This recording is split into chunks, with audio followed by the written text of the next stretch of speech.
Video শুরু করার আগে আপনাদেরকে অসংখ্য থ্যাংক ইউ জানাতে চাই যে আপনারা না থাকলে আমরা আবার কারেন্টলি কোনো ক্যাটাগরিতেই ইস্ট ইন্ডিয়াতে নমিনেট হতাম না।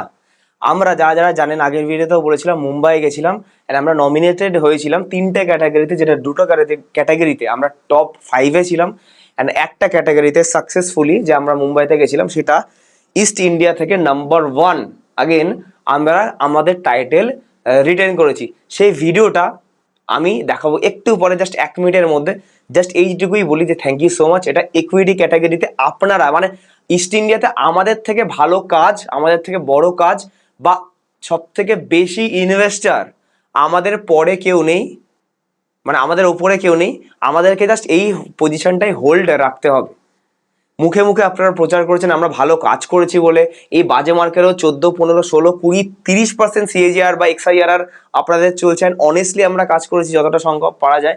তো that is the reason why আমরা মুম্বাইতে গেছিলাম অ্যান্ড এই অ্যাওয়ার্ডটা আপনাদের জন্য, এটা আমার না, আপনাদের জন্য।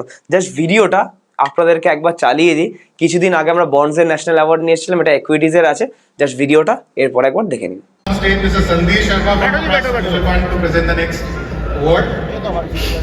Going on to the next category of awards, this is for the highest e-wealth account procured. The first zone is the A zone. May we have the nominations, please? And the winner from A zone with e-wealth account is Raj Karmakar from Kolkata. Raj Bihar.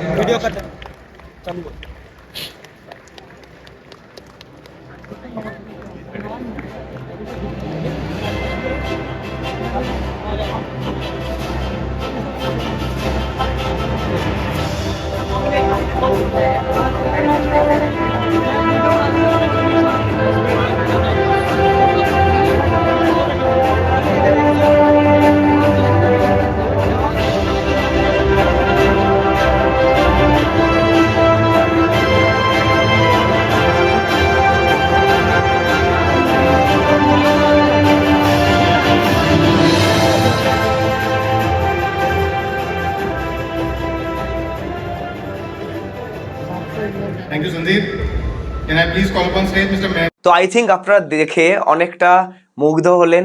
আমরা মানে মুগ্ধ কাকে বলছি, আপনাদের দিকে আমরা মুগ্ধ হচ্ছি যে আপনারা এত আমাদের ভালোবাসা দিচ্ছেন যে আমরা ঠাকুরের আশীর্বাদে এখনো টপে আছি। আগের বছর ছিলাম, এবছরও আছি। এইটা যারা যারা সামনে দেখায়নি, এটা হচ্ছে আমাদের বন্ডসের যে ন্যাশনাল অ্যাওয়ার্ড, সেটা হচ্ছে বন্ডসের আমরা এলিভেট 2026-এ এই বছরে পেয়েছিলাম 2-3 মাস আগে। অ্যান্ড এটা হচ্ছে আমাদের ইস্ট ইন্ডিয়ার আগেন ফিক্সড ইনকাম ফিক্সড অল্টারনেটিভসের উপর যে আমরা প্রাইস পেয়েছিলাম। এটার ভিডিও তো আগে দেওয়াই আছে। And last but not the least, এটা হচ্ছে আমাদের যে ইস্টে 2026-এর পেয়েছিলাম, এটা ওরকমই 2025 লেখা আছে, যেটা আমাদের আগের মুম্বাইতে হয়েছিল। আনফর্চুনেটলি আমরা যেতে পারিনি ইকুইটিজের আগেন। অ্যান্ড এইটা হচ্ছে অল ওভার ইন্ডিয়াতে, ইস্টের না, অল ওভার ইন্ডিয়াতে এমার্জিং যারা একটু বাচ্চা বয়স বা কিছু এমার্জিং যারা যারা আছে তাদের মধ্যে সব থেকে টপ। এইগুলো কিন্তু বাচ্চা বয়স বড় বয়স নয়। যা আমি কাদের সাথে কম্পিট করেছি, যারা ফিনান্সিয়াল অ্যাডভাইজারি সেক্টরে 40, 50, 55, 60 বছরটা কমন, তাদের আধা বয়সী হয়েও আমরা ফার্স্ট প্রাইজ নিয়ে এসেছি। অ্যান্ড এইটাতে আমরা ইমার্জিং হিসাবে আমরা উইন করেছিলাম সব 2025-এই। এইটা 2025, এটাও 2025-এ। এটা ন্যাশনাল অ্যাওয়ার্ড, এটা জোনাল অ্যাওয়ার্ড। আর এইটা যে বন্ডেরটা দেখালাম ওইটা হচ্ছে আমাদের ন্যাশনাল অ্যাওয়ার্ড, বাকি আর একটা দেখালাম ওটা জোনাল অ্যাওয়ার্ড। অ্যান্ড এটা যেটা পেয়েছিলাম এটাও আমরা জোনাল অ্যাওয়ার্ড পেয়েছি ইস্ট জোন থেকে, মানে ছত্তিশগড়, বিহার, আপনার এমপি, ওয়েস্ট বেঙ্গল, আসাম, পুরো নর্থ ইস্টটা পুরো সব মিলিয়ে যেগুলো আছে, উড়িষ্যা পুরোটা, তেলেঙ্গানা পুরোটা মিলিয়ে যে ইস্ট জোনটা কভার করে, পুরো ইস্ট জোন মিলিয়ে আমরা পুরোপুরি নাম্বার 1-এ কারেন্টলি আগের বছরও ছিলাম অ্যান্ড এখনও আছি। থ্যাংক ইউ সো মাচ এটার জন্য। তো আমরা ভিডিওতে মেন টপিকের দিকে চলে যাব, আমি জাস্ট রেখে দিলাম। সো এই এই এই জন্য আই থিঙ্ক আপনারা বুঝতে পারছেন যে একটা অ্যাকাউন্ট খুলে ইনভেস্টমেন্ট স্টার্ট হতে কেন টাইম লাগে। বিকজ সবাই আমাদের কাছেই করতে চাইছে, বিকজ আমাদের একটা অনেস্টলি কাজ করে করে গুড উইল হয়ে গেছে অ্যান্ড আমরা এটা কন্টিনিউ রাখতে চাই। ঠিক আছে, তো আজকের আমরা ভিডিওতে ডিসকাস করব, কোনো কিছু ভয় দেখানোর কিছু নেই, রিয়েল ম্যাক্রো ইকোনমিক ডেটাস দিয়ে আমরা বলবো যে জাপান কি আনতে পারে একটা গ্লোবাল মার্কেট ক্র্যাশ। অনেকে এবার এই কথাটা জেনে ভাববে যে সত্যিকারের গ্লোবাল মার্কেট ক্র্যাশ আসবে আর আজকে ভিডিও বানাচ্ছে মানে কাল থেকেই বা পরের মাস থেকেই আসবে। দ্য অ্যানসার ইজ নো, ওরকম নয়। একটা জিনিস যদি ইভেন্ট আজকে হয় সেইটার জন্য 1 বছর টাইম লাগে, 6 মাস টাইম লাগে, 2 মাস টাইম লাগে, এক্স্যাক্ট টাইম হয় না। বাট আপনাকে বুঝতে হবে আদেও কি জাপানের জন্য কোনো কারণের জন্য গ্লোবাল মার্কেট ক্র্যাশ কি আসতে চলেছে। সাবধান হওয়ার সময় এসছে। আর ভারতের ভবিষ্যৎ এর মধ্যে কেমন, গ্লোবাল মার্কেট ক্র্যাশ মানে কি গ্লোবালি পুরোটা বোঝায় এখানে, ঠিক আছে। তো এটা ভারতের জন্য কেমন কি পরিস্থিতি হবে গ্লোবালের মধ্যে। তো এখানে আমি একটা টি ব্রেকের একটা ছবি নিয়েছিলাম, আমরা যেখানে গেছিলাম। এটাকে চেনেন কারা কারা, অ্যান্সার দিন। ইনি হচ্ছে আমাদের এডেলওয়াইজের এমডি মিস রাধিকা গুপ্তা, ঠিক আছে, সবাই হয়তো চিনেছেন দেখেছেন। তো ওখানে বড় বড় ফান্ড ম্যানেজারদের সাথে কথা হয়েছে, এক টেবিলে বসে আমরা ডিসকাস করেছি, খেয়েছি ইন্ডিয়ার গ্রোথ স্টোরির উপর, আমাদের কাজের ব্যাপারে, তারা তাদের অনেক ইনসাইটস দিয়েছে। ওখানে এসেছিল কারা কারা, রাধিকা গুপ্তার সাথে ছবি তুলেছি, অনেক ছবিগুলো আমরা লিঙ্কডিনে বাকিগুলো ছাড়বো, সব করে নিতে পারিনি টাইমের অভাবে। কাল্পন পেরিকের সাথে, কাল্পন পারেখ, আপনার আশিস সোমাইয়া, তারপরে আপনার আলোক সিং, সমীর রাজ, সুনীল সিংঘানিয়া, আপনার জি বিজনেসের অনিল সিংভি, ঠিক আছে। তো সব বড় বড় ইন্ডাস্ট্রি লিডার্স, ফান্ড ম্যানেজার্স সবাই এখানে এসছিল, অভিষেক গোয়েল। তো সবাই এসে এখানে আমরা একসাথে, অ্যান্ড যেখান থেকে যার থেকে প্রাইজ নিলাম সেটা হচ্ছে Sandeep Sharma, chief business officer of trust mutual fund. তো এই প্রাইজেস গুলো দেখবেন আপনি আশেপাশে যাদের থেকে ইনভেস্ট করছেন বা একবার জিজ্ঞেস করে দেখুন এই সেম প্রাইসটা আছে কিনা। টাকা দিলেও পাওয়া যায় না। অনেকে টাকা দিয়ে প্রাইস কেনে, অনেকে টাকা দিয়ে এই কেনে সেই কেনে না, এগুলো টাকা দিলেও তো তাদের কাছেও থাকবে, কোনো দিন কিনতে পারবে না এগুলো, বিকজ এগুলো ন্যাশনাল অ্যাওয়ার্ডস। এগুলো আপনার ডেটা অনুযায়ী আপনি যে টপ ব্যবসা করবেন বা টপ মানুষকে ভালো কাজ দেখাবেন, রিটার্নস দেখাবেন, তার পরিপ্রেক্ষিতেই যারা যারা টপে থাকে তারাই কিন্তু হয়, ঠিক আছে। জাস্ট লাইক ইউপিএসসির মেধাবী লিস্টের মতো। তো এই জিনিসগুলো আপনি আশেপাশে জিজ্ঞেস করে দেখুন, আর প্রাইসটাকে আর রেপ্লিকাটাকে আপনি জাস্ট বলবেন যে এরকম আপনার কাছে আছে কি না, বলবে দি অ্যান্সার ইজ নো, নেই। কেন? বিকজ এইগুলো ওইরকম ভাবে অর্জন করতে হয়, খেটে অর্জন করতে হয়। তো স্ট্রেট টু দ্য পয়েন্ট আমি বলি, অনেক বলে দিলাম আমাদের ব্যাপারে, বাট হ্যাঁ বলা উচিত, বিকজ এটা আপনাদের জন্য আমাদের জন্য একটা প্রাউড মোমেন্ট। বিকজ 2021-22 সালে জোশ টক্সে গিয়ে আমরা একটা বলেছিলাম যে আমরা বেঙ্গলকে আগে নিয়ে এগিয়ে যাবো। সেটা অনেকে ভেবেছিলেন আমি মজা করছি বা কিছু, সেই দিকেই অনেকখানি আমরা এগিয়ে গেছি, আরও এগোতে হবে। And I am very happy যে আপনারা আমাদেরকে সাথ দিয়েছেন। বেঙ্গলের জন্য এই নামটুকু যে বানাতে পারছি আস্তে আস্তে, যে কোনো স্টেজে কেউ কোনোদিন বেঙ্গল থেকে প্রাইজ নেয়নি, আমরা একমাত্র টপ। আর প্রাইজ নেওয়াটা মানে এমনি এমনি না, টপ লেভেল নাম্বার 1 হয়েই প্রাইজ নিচ্ছি। একটা তো লাইক, আপনাদের সবাইকে রিপ্রেজেন্ট করছি আমি এই ফিন্যান্স ইন্ডাস্ট্রিতে, যেখানে সবাই বেঙ্গল শুনলে ফিন্যান্স নিয়ে হাসাহাসি করে, কিছুই জানে না, সেখানে রিটার্নস আমরা বানিয়ে দিতে পেরেছি। এটা লাইক করে দেবেন আমাদের জন্য, ঠিক আছে। সো আচ্ছা, তো জাপানের যা পরিস্থিতি হয়েছে এখন, এই পরিস্থিতি যদি জাপানের যা এখন কারেন্টলি আছে এরকম যদি চলতো বা চলে আসে, তাহলে বড় বড় দেশ অলরেডি দেউলিয়া হয়ে যেত বা বাজে পরিস্থিতি হয়ে যেত। জাপান এখনো নিজেকে ধরে রাখতে পেরেছে টপ 10 ইকোনমিক্সের মধ্যে সবসময়, টপ 10টা কান্ট্রির ইকোনমির মধ্যে সবসময়। কেন? বিকজ জাপান যে ধারগুলো, share of Japanese government bonds held by major holder groups, যে নিজের যে সরকারি বন্ডগুলো যে ইস্যু করেছে, এটা কিন্তু বাইরে কেউ ইনভেস্টার্স না। কারা কারা ধার নিয়েছে এর মধ্যে? নিজের টাকা নিজেরাই ধার নিয়েছে। কে? নাম্বার 1, আধা টাকা 48% ব্যাংক অফ জাপান নিজেই ওন করে। জাপানিজ ইন্স্যুরেন্স কোম্পানি 20% এর বেশি হোল্ড করে। 14.5% জাপানিজ ব্যাংকরা হোল্ড করে, অ্যান্ড ফরেন ইনভেস্টার্সরা অনলি 8% হোল্ড করে। তার মানে তিনটেই দেখুন টপ জাপানিজ কোম্পানিজই, জাপান নিজেই। তাই জন্য নিজের টাকা নিজের উপর বড় করলে কোনো অসুবিধা হয় না। এবার এখানে দেখুন প্রবলেমটা কোথা থেকে শুরু হচ্ছে। জাপানের ডেট টু জিডিপি রেশিও হচ্ছে 200% বা 200 মোটা কথায়। কিন্তু এখানে 200 হোক নাকি 2000 হোক, এখানে ফারাকই পড়ে না। কেন?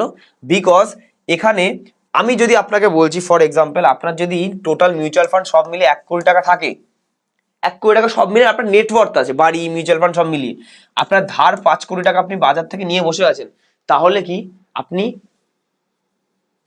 ট্রাভেলে আছেন? দি অ্যান্সার ইজ ইয়েস। আপনি ডেঞ্জারাস একটা সাইন, ফেসে গেছেন। কিন্তু এখানে যদি ইন্টারেস্ট রেট যদি 0% হয়ে যায়, মানে ইন্টারেস্ট আপনাকে এর উপর দিতে হচ্ছে না, তাহলে আপনার ডেঞ্জারই নেই। 5 কোটি টাকার উপর 0% ডেঞ্জারই নেই। যখন ফেরত দিতে হবে আপনি ফেরত দিয়ে দেবেন। ততক্ষণ যদি ইউএস এর 4% বন্ডে লাগিয়ে দেন বা এফডি ইন্ডিয়াতে 7% লাগিয়ে দেন, তাহলেই তো আপনার 7%টা এক্সট্রা। আপনি যে কোনো সময় বেচে 5 কোটি টাকা দিতে পারবেন, হ্যাঁ কি না? ইন্টারেস্ট জিরো থাকলে 5 কোটি হোক কি আপনার 500 কোটি হোক, আপনার কোনোটাই ডেঞ্জার সাইন নয়। সিমিলার ওটাই হয়েছে, যত ডেট টু জিডিপি রেশিও জাপানের 200 হোক কিনা, ইন্টারেস্ট এখানে 0%। তাই জন্য ডেট টু জিডিপি রেশিও 200 মানে এক্সেসিভ লেভেল হওয়া সত্ত্বেও সরকার তো নিজের টাকার উপর নিজেকে ধারের উপর দিতেই হচ্ছে না ইন্টারেস্ট, তাই জন্য নিজের টাকা নিজেই বড় করে অন্য অন্য জায়গায় ইনভেস্ট করছে জাপানিজ সরকার। ঠিক আছে, ক্লিয়ার? এইটুকুনি ক্লিয়ার। এবারে এখানে দেখবেন জাপানের ইন্টারেস্ট রেট কত। জাপানের ইন্টারেস্ট রেট আগে ছিল 1977 1980 সময় অ্যাপ্রক্স 8 8.5 9 কাছে ঘুরে বেড়াতো। সেটাই কমে কমে কমে কমে লাস্ট 30 বছরে এখান থেকে দেখুন পুরো 0%, পুরো 0%। অনেক সময় -0.10 হয়েছে 0%, সেটা বেড়ে এখন কিছুদিনের মধ্যে 1 টাকায় গিয়ে দাঁড়িয়েছে। ইন্টারেস্ট 30 বছর ফ্ল্যাট 0%, মানে আপনি ধার নিচ্ছেন অ্যান্ড ধারের কোনো ইন্টারেস্ট দিতে হচ্ছে না। কত ভালো জিনিস দেখুন। এইটাই ফায়দা উঠিয়েছিল পুরো পৃথিবী অ্যান্ড একটা ফ্রি মানি, যেটা আমরা আগেও ডিসকাস করেছিলাম যে এটা একটা বাজে সংকেত অ্যান্ড এটা একটা মানে এর জন্য একটা বাজে কিছু হতে পারে ফিউচারে। ঠিক আছে, এটা আমরা ডিসকাস করেছিলাম আমাদের চ্যানেলেই। ঠিক 8 মাস আগে 11,000 জনই মোটে দেখেছে জাপানের জন্য পুরো পৃথিবীর মার্কেটে কি রিসেশন যেতে পারে। এই ভিডিওটা ক্লিক করে দেখবেন 8 মাস 9 মাস আগে আমি সতর্ক করেছিলাম যে ইয়েন ক্যারি ট্রেড, তখন কেউ ডিসকাস করছিল না, এখন হয়তো 2-1 জন ডিসকাস করছে। ইয়েন ক্যারি ট্রেডটা কোনো না কোনো দিন এক্সপোজড হতে পারেই। এই জন্য জিওপলিটিক্স ম্যাক্রো বোঝাতে সেটার জন্যই সামনের দিনে বুঝতে পারবেন আপনারা, শুধু পাস্ট রিটার্ন দেখে কিছু হবে না। ইয়েন ক্যারি ট্রেড কি বোঝায়? ইয়েন ক্যারি ট্রেড বোঝায় যে জাপানিজ ইয়েন, এই যে জাপানে গেলেন, আমি উদাহরণ দিচ্ছি, জাপান থেকে আপনি লোন ওঠালেন 0% ইন্টারেস্টে।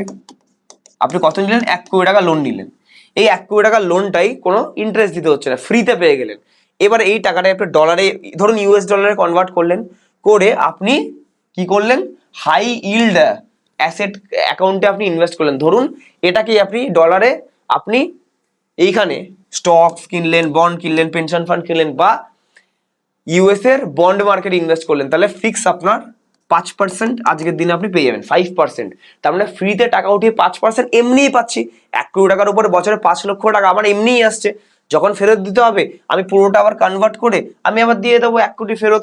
যদি 4 বছরে 5 করে মানে 20 লাখ টাকা এক্সট্রা কামাই, তাহলে কামিয়ে নিলাম। এরকমই। অ্যান্ড এখান থেকে স্টকসে ইনভেস্ট করুন, বন্ডে ইনভেস্ট করুন, যেটাই এতে ফ্রি মানি। এটাকে বলে ইয়েন ক্যারি ট্রেড, মানে ফ্রি অফ কস্টে টাকা নিচ্ছি, কোনো ইন্টারেস্ট লাগছে না, অ্যান্ড সেটার উপর ঘুরিয়ে অন্য জায়গাতে আমি হায়ার ইন্টারেস্টে আমি ইনভেস্ট করছি পুরোপুরি ফ্রিতে, যে টাকাটা আমার নয়। এইবারে প্রবলেম কোথায় আস্তে আস্তে শুরু হয়েছে? 2022 থেকে জাপানের প্রবলেম শুরু হয়েছে, যেটা লাস্ট 3টে ডিকেটে হয়নি, 20-30 বছরে হয়নি। সেটা হচ্ছে 2022-এর মিড 2022-এ মাঝখানে এই যখনই এই ইনফ্লেশন মানে জিনিসের যে দাম বাড়া, জাপানে কি হয়েছিল? জাপানে 20-30 বছর ইন্টারেস্ট রেট 0 ছিল, এফডির ইন্টারেস্ট মাইনাসে ছিল। কি তাই কেন? বিকজ ইনফ্লেশন 0 ছিল অলমোস্ট, মানে জিনিসের দামই বাড়ছে না। 30 বছর আগেও একটা আলুর দাম ধরুন 5 টাকা কিলো, এখনো 5 টাকা কিলোই, এরকমই। তাহলে মানুষের যখন দাম বাড়ছে না, চাহিদা কম, পেট্রোলের দাম বাড়ছে না, ডিজেলের দাম বাড়ছে না, কিছুই দাম বাড়ছে না, তাই জন্য মানুষের স্যালারিও বাড়তো না, চাইতো না মানুষ, বিকজ দাম তো বাড়ছে না। That is the reason why এইবার 2022-এ হুট করে ইনফ্লেশনটা একবারে 2%-এ বেড়ে গেল। এই যে 2% বা তার বেশি, 2%, 2.5%, 3%-এর কাছে চলে গেল 2022-এ। এই 3%-এ যখনই চলে গেছে অ্যাবাভ 2, তখনই হয়েছে মুশকিল যে এবার তো ইনফ্লেশন, জিনিসের দাম বেড়ে গেছে, হুট করে জিনিসের দাম বেড়ে গেছে। এবার এইখানে যখনই সব জায়গারই দাম বেড়েছে, ইনফ্লেশন সব কটা কান্ট্রিতে বেড়েছে, কোনো কান্ট্রি বাদই নেই। ইনফ্লেশন বাড়লে কি হয়? সবাই ইন্টারেস্ট রেট বাড়ায়, ইন্টারেস্ট হায়ার ইন্টারেস্টে দিতে হবে। আপনি লোন নেবেন, বেশি দিতে হবে, সরকারকেও একটু টাকা তুলতে হবে। তো 2020 পরে যখনই ইনফ্লেশন বেড়েছে, ইউএস এর মতো বড় ইকোনমিও 5%-এ নিয়ে চলে গেছে নিজের ইন্টারেস্ট রেট, যেটা 4% ছিল, মানে 1% বাড়িয়েছে। জাপান সেম রেখেছে, 0%-ই রেখেছে। দেখুন জাপান 0%-ই রেখেছে, যে আমি ইন্টারেস্ট বাড়াবো না। 2000 দেখুন 21 বা এটা 25 অব্দি দেখুন 0% বাড়াবো না। ঠিক আছে, বাড়ায়নি, এটাই হয়ে গেছে মেন প্রবলেম। এখান থেকে আস্তে আস্তে ফাঁসা শুরু হয়ে গেছে। এই 0%টার থেকে কি করেছে সবাই, এখান থেকে ইয়েন বার করেছে, নিজেরাও নিজের pension fund, insurance company, bank of Japan yen বার করেছে, বার করে ডলারে কনভার্ট করেছে। যখন ইয়েন থেকে ডলারে কনভার্ট করে, ইয়েন বেচছে, সেল করছে, অ্যান্ড ইউএস কিনছে, ডলার স্ট্রেংথ হচ্ছে অ্যান্ড ইয়েন উইক হচ্ছে, সিম্পল। অ্যান্ড এর জন্য এখানে কনভার্ট করে 5% নেওয়ার চেষ্টা করেছে, আবার যে এখানে আরো বাড়িয়ে দিয়েছে, এখানে জিরোই পাচ্ছি। এইবারে কি হয়েছে, এর জন্যই যে ইয়েন বেচছে, ডলার বাড়ছে, স্ট্রেংথেন হচ্ছে। এই ডলার স্ট্রেংথেন হলে কি হয়, ইন্ডিয়ান রুপি স্ট্রেংথেন উইকেন হলে কি হয়, 85 to 95 হয়ে যায়। এটাও দেখুন, যেটা 10 বছর আগে ছিল অ্যাপ্রক্স 100 টাকার কাছে, সেটা এখন 160 টাকা ছুটছে ইয়েন পার ডলারে, মানে বেড়েই যাচ্ছে। সেটা হচ্ছে উইক ইয়েনের একটা, মানে জাপানিজ কারেন্সি উইক হয়ে যাচ্ছে ডলারের সামনে। তো এটা একটা বড় একটা চিন্তার বিষয়। অ্যান্ড ইনফ্লেশন বাড়লে কি হবে, ইনফ্লেশন বাড়লে জিনিসের দাম বাড়ছে, জিনিসের দাম বাড়ছে, ইন্টারেস্ট রেট তো বাড়ায়নি, কিন্তু জিনিসের দাম বাড়লে লোকের তো খরচাপাতি বাড়বে, লোকের টাকা হাতে দরকার, টাকাটা কিভাবে পাবে, মায়না বাড়াতে বলছে এবারে। কোনোদিন কেউ মায়না বাড়াতে বলেনি, লাস্ট 1990-এর পর থেকে, 1990-এ 6%, 5% হিসাবে মায়না বাড়তো। আমরা তো এখানে 10, 20, 30% করে মায়না হাইক চাই প্রত্যেক বছরে, এখানে দেখুন মায়না বাড়েইনি, অলমোস্ট দেখুন কত, ওই 1%, 2% স্কেলে মায়না বাড়তো, মানে নেগলিজেবল, কিছুই না। এটা হুট করে ইনফ্লেশন বাড়ার পর চাক করে 2025-এ 5.25, অ্যান্ড 2024-এ সরি এখানে হচ্ছে 5.10, 2025-এ 5.25, মানে 5 থেকে 5.5%-এর মধ্যে সবাই মায়নাটা হাইক করার চেষ্টা করেছে। মানে 1 লাখ টাকা মায়না পায়, 1,05,500 টাকা আমার মায়না চাই এবারে হুট করে, যেটা কোনোদিন এক্সপেকটেশনই ছিল না। এবার ইনফ্লেশন, জিনিসের দাম বাড়বে, মায়নাও তো বাড়াতে হবে, নাহলে লোক চলবে কি করে। কিন্তু ইন্টারেস্ট রেট বাড়ায়নি, ঠিক আছে, এখানেই হয়ে গেছে মেন প্রবলেম। এবার এই মেন প্রবলেমের জন্য কি হচ্ছে, যে বড় বড় হেজ ফান্ডস নিয়ে আমার একটা রিটেল হেজ ফান্ডস নিয়ে ভিডিও আছে, এর আগের ভিডিওটাই দেখে নেবেন এই হেজ ফান্ডস কি হয়। হেজ ফান্ডস নিয়ে সবাই শর্ট করেছে জাপানিজ ইয়েন, যে ইয়েন এবার পড়বেন, ইয়েন কিনে ইয়েনকে শর্ট করেছে পুরোপুরি বড় বড় হেজ ফান্ডস, অনেক বিলিয়ন ডলার, 14-15 বিলিয়ন ডলার্স, ঠিক আছে, শুনে মনে হবে ছোট, বাট ঠিকঠাক অ্যামাউন্ট শর্ট করা আছে এটাতে। এইবার মেন প্রবলেম ইজ, জাপানের যে ফিনান্স মিনিস্টার, সে বলেছে অনেক হয়েছে, আমাদের থেকে টাকাগুলো তুলে নেওয়া, নিয়ে অন্য জায়গায় ইনভেস্ট করা, এইবার এই টাকাগুলো আমরা ফেরত চাই। এবার কারা ফেরত নিয়ে আসবে, কাউকে কিছু ফেরত নিয়ে আসবে না, ফেরত নিয়ে আসবে হচ্ছে নিজের নামেই সব ইনভেস্টমেন্ট করা, ব্যাংক অফ জাপান নিজের, জাপানের নিজের, জাপানিজ ইন্স্যুরেন্স কোম্পানি জাপানের নিজের, জাপানিজ ব্যাংক জাপানের নিজের। তো এরাই বলছে যে তুমি এই ইন্স্যুরেন্স কোম্পানি যে ফায়দার জন্য জাপানেরই ইয়েনগুলোকে, মানে ধরুন ইন্ডিয়ান রুপিকেই আমি বেচে ইউএসএ কনভার্ট করেছি, অ্যান্ড কনভার্ট করে এখানে আমি ইউএস এর বন্ডে ইনভেস্ট করছি। ধরে নিলাম রুপি এখানে রাখলে আমাদের ইন্টারেস্ট রেট ইন্ডিয়াতে 0% ধরে নিচ্ছি, তো এইটাই আমি ইউএসএ তে রাখছি, 5% পাচ্ছি ফ্রিতে। এইগুলোই, তুমি 5% নিতে হবে না, তুমি এখন সব বেচে নিয়ে চলে আসো। কেন, অলরেডি ইন্টারেস্ট রেট হুট করে বাড়িয়ে দিয়েছে, অলরেডি ইন্টারেস্ট রেট হুট করে 1 অবধি হয়ে গেছে, দেখুন বাড়িয়ে দিয়েছে অল্প অল্প করে, 1 অবধি হয়ে গেছে। মানে আগে আমি 5% কামাচ্ছিলাম গোটা, এখন 1% কেটে নিচ্ছে, কেটে 4% পাচ্ছি। এটাই যদি বাই চান্স এখানে হয়ে যায়, হুট করে 4-এ নিয়ে চলে আসে, তাহলে 0 হয়ে যাবে, আর কিছু পাবেই না, উল্টে লস হতে পারে। তাই জন্য ভয়ে সবাইকে বলছে বেছে নিয়ে আসতে, অ্যান্ড সবাই এমনি বেচবে, প্যানিক সেলিং হচ্ছে। এফআইআইরা যেখানে যেখানে জাপান থেকে লোন নিয়ে 0% ইনভেস্ট করেছিল, ইন্ডিয়াতে হোক, ব্রাজিলে হোক, চায়নায় হোক, শ্রীলঙ্কায় হোক, ইউএসএতে হোক, সব আস্তে আস্তে আস্তে আস্তে মাল বেচা শুরু করছে। অ্যান্ড তাই জন্য এতটা এফআইআই আউটফ্লো দেখবেন অগাস্ট 2024-এর পর থেকে। আমি একটা জিনিস দেখিয়ে দিই, এফআইআই আউটফ্লো, আপনাদের মনে অনেক কোয়েশ্চেন ছিল যে কেন এত হচ্ছে।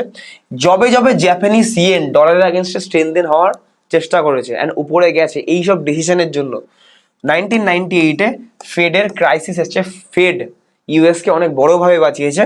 একটা এলটিসিএম বলে একটা ছিল, যারা জানেন ইকোনমিক্স পড়েছেন, এলটিসিএম বলে একটা বড় হেজ ফান্ড ছিল, তারা পুরোপুরি ইয়েন ক্যারি ট্রেডের উপর চলছিল, অ্যান্ড ফেড নিজে বাঁচিয়েছে। ফেড ক্রাইসিস হয়েছিল 2008-এ, সেম জাপানিজ ইয়েন ডলার এগেনস্টে স্ট্রেনথেন হয়েছে, অ্যান্ড পুরোপুরি ক্রাইসিস চলে এসেছে লেমন ব্রাদারের মতো।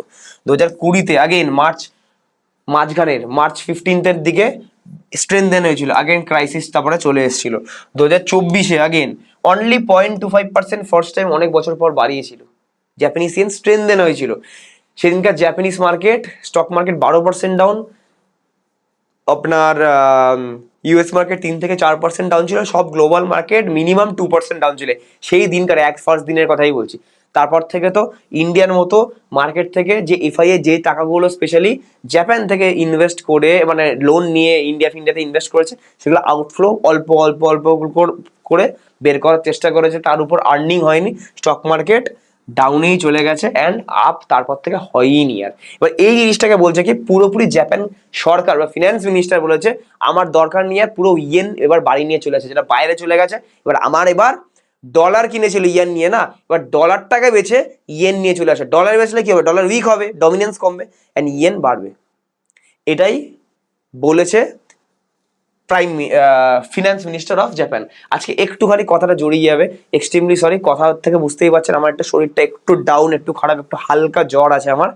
প্রে করবেন তাড়াতাড়ি আমি যাতে কাজে ফেরত পেতে পারি। 3-4 দিন ছুটি নিয়েছি, একটু কম কল করার ট্রাই করুন আমাদের, and except for appointments call, যদি কেউ দেখা করতে চান বুধবার শুক্রবার দেখে, তো তাহলে একটু টাইমিং এদিক ওদিক চেঞ্জ হতে পারে। এই সপ্তাহেও আমার অনেক ইভেন্টস আছে এই সপ্তাহে, that is the reason why একটু সেইগুলো করতে পারেন। বাকি আমি রেকমেন্ড করবো না কাউকে কল করতে, একটা সপ্তাহে একটু কম কল করুন, আমাকে একটু রিকভার হতে দিন, বিকজ আমি রিকভার না হলে কিন্তু অনেক প্রবলেম হয়ে যাবে ম্যাক্রো এই জিনিসগুলো ডিসকাস করার জন্য।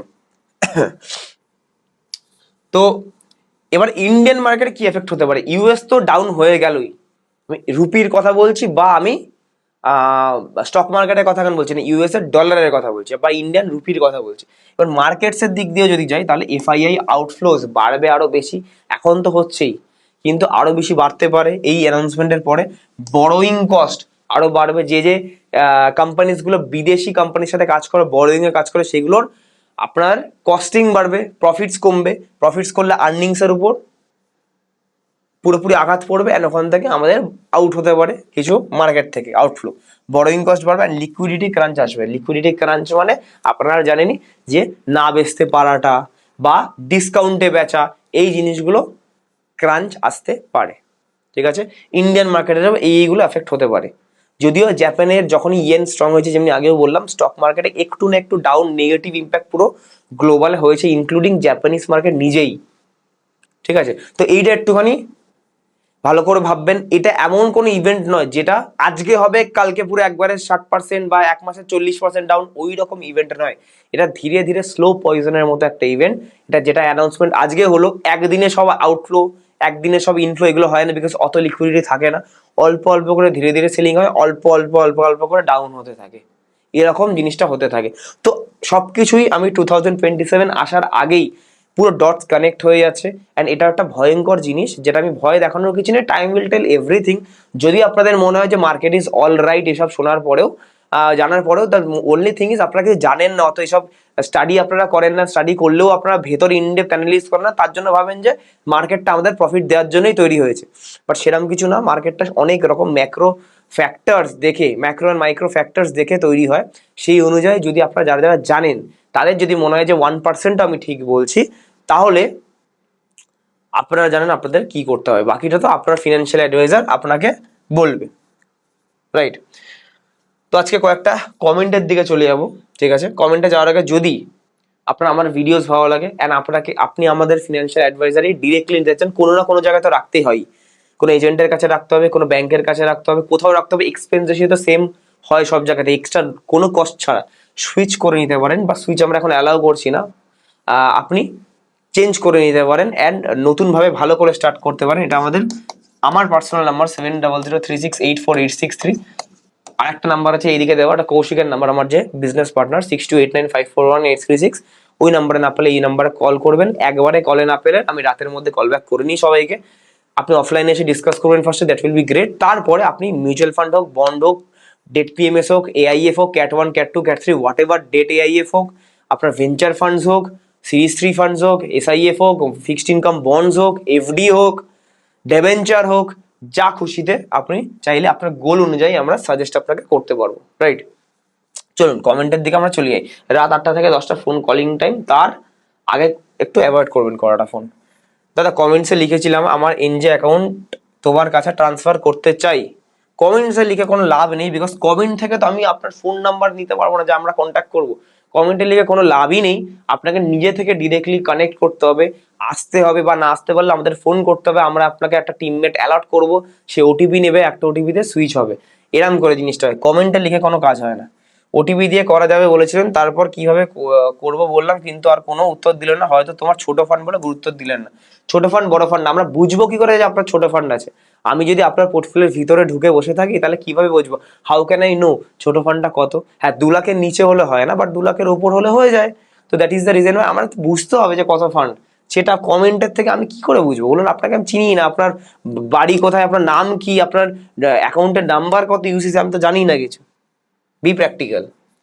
রাস্তা এখনকার মার্কেটে সামনের দিনে যদি রিসেশন আসে তাহলে আপনার আন্ডারে কি 10 লাখ টাকা এসডব্লিউপি করে 5-6 হাজার টাকা মান্থলি তোলা যাবে? দি অ্যান্সার ইজ আমি এখন কারেন্টলি সিচুয়েশন অনুযায়ী এসডব্লিউপি করাচ্ছি না, অন্য অ্যাসেট ক্লাস ইনভেস্টমেন্ট করিয়ে আমরা এসডব্লিউপিটা কন্টিনিউ করাচ্ছি, যাতে 10 লাখ টাকা খাটনির পয়সা রিসেশনের সময় না পড়ে। সে সামনে রিসেশন তো কোনো না কোনো দিন আসবেই, আমি যদি ভুলও হই তাহলেও আসবে। প্রত্যেক 10 বছর একটা করে রিসেশন আসে, তো ফিউচারের প্রত্যেক 10 বছরেও আসবে, একবার দুবার করে আসবে। তো সেই অনুযায়ী সেই সময়গুলো এসডব্লিউপি কন্টিনিউ করা উচিত না, বিকজ এই মূলধনটা কমে গেলে আপনি যদি এখন মাসে 5,000 টাকা করেও তুলছেন 6% রেট হিসাবে, এটা যদি আধা হয়ে 5 লাখে নেমে আসলো তাহলে কিন্তু আর 6% রেটে তুলছেন না, 5,000 টাকাটা তুলছেন 12% রেটে হিসাবে। তাহলে পার্সেন্টেজ ম্যাচ করার জন্য তখন আপনাকে এটা স্যাক্রিফাইস করতে হবে। ওরকম করে আমি মনে করতে চাই করা উচিত নয়। অন্য অ্যাসেট ক্লাসে আমরা করছি, অন্যদের কাছে বন্ডস ফন্ডসের অ্যাক্সেস নেই, তাই জন্য তারা বলে না এসডব্লিউপি করেই মাথা খারাপ করে দেয়। আমার কাছে সব আছে, তাই জন্য যেটা বেটার হবে আমি সেটা করে দিতে পারবো একদম পারফেক্টলি। রাস্তা আমার কাছে 50 লাখ বা 1 কোটি টাকা কোনোটাই নেই, আমি হেজ ফান্ড বা এআইএফ হবে, এটা এআইএফ ইনভেস্ট করবো। কিভাবে করতে হবে না, সবকিছু সবার জন্য নয়। যারা যারা একটু 1 কোটির উপর আছে বলে কমেন্ট করছিল সিরিয়াস মানি, তাদের জন্য আমি এটা বলেছি। যদিও বা এআইএফ ইনভেস্ট করার জন্য আমি সবাইকে বলি 2.5 থেকে 3 কোটি টাকা থাকতে, বিকজ পুরো ইলিকুইড, আপনি টাকা 5-7 বছর আগে তুলতে পারবেন না, মেন মূলধন। তাই জন্য এইটুকুনি টাকা থাকা উচিত আপনার।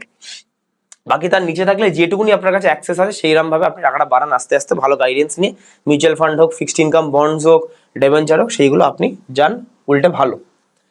দাদা 1 লাখ দিয়ে কি পিআইপিতে ইনভেস্ট করতে চাই? আপনি বাইরে ডিরেক্টলি আপনি পিআইপিতে ইনভেস্ট করতে পারবেন, হ্যাঁ, সেখানে আপনি রিসার্চ পাবেন না, সেখানে আপনি সেলিং এর গাইডেন্স পাবেন না আইপিও আসার আগে। কিন্তু আমার গাইডেন্স নিয়ে 1 লাখে হবে না। যারা আমাদের আন্ডারে মিউচুয়াল ফান্ড ইনভেস্টার্স তাদের জন্য মিনিমাম আমরা 5 লাখ রেখেছি এখন, আর যারা নন ইনভেস্টার্স তাদের 10 to 15 lakhs আমরা পরে স্লটে করে দেবো। 10 lakhsে খুব কম করছে এখন, আর 15 lakhs দিয়ে তো হয়েই যায়। নন ইনভেস্টার্সের পসিবল কল করে পাচ্ছিলাম না, বিকজ আমরা মুম্বাইয়ে ছিলাম ইভেন্টের কারণে, অ্যাওয়ার্ড প্রোগ্রামের কারণে, অ্যান্ড শরীরটাও একটু ডাউন, তো আরো 3-4 দিন কলে নাও পেতে পারেন সবাই। ভাই আমি একজন সরকারি কর্মচারী, 2037-এর ফেব্রুয়ারি মাসে রিটায়ারমেন্ট, 2028 সালের মার্চ মাস থেকে ইনভেস্ট করতে পারবো, খুব বেশি হলে মাসে 25,000 টাকা। আমার একটু গাইডেন্স দিতে হবে, যত বুড়ো বয়সে পয়সার জন্য কারো কাছে হাত পাততে নয়। ভেরি গুড, এটা আপনার চিন্তাধারা এসছে, আপনার খুব ভালো ব্যাপার। নিজেরটা নিজে আত্মনির্ভর। আমার 1 পয়সাও জমানো নেই, পিএফ এ সামান্য কিছু ছাড়া। তো কি করতে হবে আপনার কাছে? আমি যদি ধরি অ্যাভারেজ, যদি 10 ইয়ার্সে ধরি 2037, তো আমি মনে করলাম 37টা আপনি কিছুভাবে একটা বছর কাটিয়ে 38 থেকে আপনি পেনশন নিন, একটা বছর নিজের দেখে নিন একটু, ঠিক আছে? তাহলে ধরুন পারলেন 10টা বছর টাইম পেলেন, 25,000 টাকা করে করলেন, তো আপনি কত টাকায় পৌঁছাতে পারেন, মিনিমাম ম্যাক্সিমাম পৌঁছাতে পারেন, সেই অনুযায়ী আমি জাস্ট আপনাকে জাস্ট দেখিয়ে দিচ্ছি। সিম্পল ক্যালকুলেটর খুলে, এখানে ক্যালকুলেটারে যাব, এক্সট্রিমলি সরি, ক্যালকুলেটারে যাব, এখানে জাস্ট 25,000 টাকা করে এখানে লিখবো। অ্যান্ড আপনার 10টা বছরের ধরুন লাগভাগ সময় আছে, নর্মাল 12% হিসেবে যদি রিটার্ন আমরা পাই, বিকজ ডাউন কাটছে, আপে আপে কাটছে নর্মাল, তাহলে আমরা 58 lakhs অব্দি পৌঁছাবো, যেটা আমার মনে হয় সাফিসিয়েন্ট নয় যদি পেনশন আপনার না থাকে। তো যদি 15% রিটার্ন পাই, যেটা ঠিকঠাক অ্যাডভাইজার থাকলে করে দিতে পারবে, তাহলে 70 লাখ টাকা হয়। যদি আমাদের এই যে বাজে মার্কেট আছে, আমরা 20, 22, 23% সত্যিকার করে তো দিয়েছি, তাহলে তো বলতাম না। যদি 18% লং রানে হয়ে যায় তাহলে এটাই 84 lakhs হয়। তাহলে এটা ভালো, ডিরেক্টলি নিজে ইনভেস্ট করে 0.5% বাজারের চক্করে যদি আপনি 8, 10, 12% রিটার্ন পান, তাহলে আপনি 58 lakhs আটকাতে যাবেন। অ্যান্ড সব দিয়ে থুয়ে যদি আপনি 84 lakhs আসে, তাহলে আপনার এক্সট্রা বেনিফিট আপনারই হলো, যে আপনার 58-এর জায়গায় অলমোস্ট 20 থেকে 25 লক্ষ টাকা বেশি হলো, তাহলে 84 লাখ টাকা হলো। আপনি এটাও করতে পারেন, এখান থেকে আপনি এখানে অ্যানুয়াল এসআইপিও করতে পারেন। অ্যানুয়াল এসআইপি মানে এভরি ইয়ার একটা ঠোক টাকা একবারে দিচ্ছেন, সেটাও আপনি করতে পারেন। এর সাথে ধরুন আপনি 25,000 টাকা এসআইপির সাথে বছরে একটা 50,000 বা 1 লাখ টাকা প্রত্যেক বছর খেপে খেপে দিচ্ছেন এক্সট্রা বোনাস, সেটা যে মানে 10 বছরের জন্য। যদি 10টা বছর যদি ইনভেস্ট করতে পারেন পার ইয়ার, আপনি যদি 1,00,000 টাকা করেও এক্সট্রা দিতে পারেন অ্যান্ড মাঝখানে রিটার্নটা 15% যদি ধরি, তাহলে মোটামুটি আমাদের 23 লাখ টাকাটা টোটাল হয়ে যাবে। তাহলে 84 লাখ প্লাস 23 লাখ আপনার টোটাল কত হলো? টোটাল 1 কোটির উপরেই হলো, 1,07,00,000, 1,10,00,000। তো ওইখানে টোটাল যদি 1 কোটি টাকাও আসে, 1 কোটি টাকাটা আমরা পুরোপুরি যদি ডেট PMS এর মতো জায়গায় দিয়ে দিই, তাহলে আমার আফটার ট্যাক্স কেটে করে 90,000 মতো মাসে আসবে ফিক্স। তাহলে 1 কোটি টাকা আপ ডাউনও হবে না। 90,000 থেকে 50,000 টাকা আপনি সংসারে খরচা লাগান, 40,000 টাকা বাকি আবার SIP চালিয়ে ওটাকে ক্যাপিটালটাকে বাড়িয়ে নিন, সেটা সাফিসিয়েন্ট হয়ে যাবে। আই হোপ আপনারা পুরোপুরি বুঝতে পারলেন। অ্যান্ড কোনো যদি ডাউটস থাকে নিচে কমেন্ট করতে পারেন। আমি এই ভিডিও লাইক এম রাখলাম 2000 লাইক এম রাখলাম। যদি আমার ভিডিও ভালো লাগে, দেখি কজন বেঙ্গলকে এগোতে দেখতে চাই, লাইক থেকেই বুঝতে পারবো কারা কারা চায়। অ্যান্ড 500 কমেন্টস রাখলাম এম। 1000 জনকে শেয়ার করুন যে বেঙ্গলে কারা কারা ফার্স্টে আমরা যে ভালো কাজ করছি, আপনারা যে ভালো কাজ করতে হেল্প করছেন, এটা আমাদের কাছে একটা প্রাউড মোমেন্ট। তাই জন্য আপনারা সবার সাথে শেয়ার করার চেষ্টা করুন। আজকের জন্য এটুকুই রাখছি, পরের ভিডিওতে আবার দেখা হবে। থ্যাংক ইউ সো মাচ সবাইকে। কোনো সাজেশন থাকলে ভিডিওর টপিক নিচে কমেন্ট করবেন। Keep investing, keep trading. Thank you so much.